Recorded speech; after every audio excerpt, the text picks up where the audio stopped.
Students from the University of Pittsburgh. But I believe, Karim, you have been at the demonstrations at Columbia University. I don't know if you were there last night. I've just been wondering how you found it.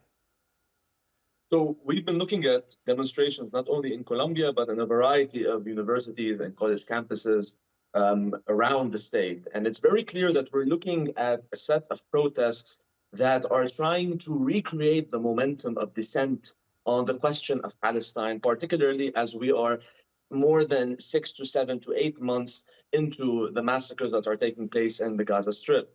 In truth, what we are seeing in these universities is a reinforcement of this uprising on the US level, and something that looks like the anti-war protests that took place in the early 2000s, but also took place in the 60s and 70s. So we are looking at a Palestine question turning into a US question because of the sense of responsibility that students have towards the question of US foreign policy today.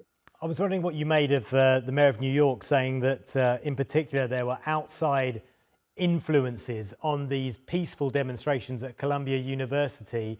Is there something in that? Have you seen an extra non-student influence that's bringing a more violent edge to the protest than they would otherwise have been? That's definitely not the case. What we're seeing is a community around different cities coming around in support and solidarity of student leaders that are trying to put to question the question of divestment and the question of US foreign policy.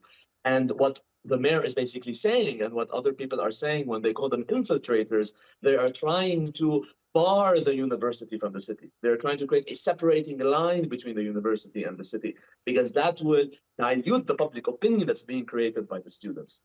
So what we're seeing is not infiltrators. We're seeing a wider support system of city residents towards a student uprising. Yeah, there's been criticism of how the university has handled it, how the police have handled it.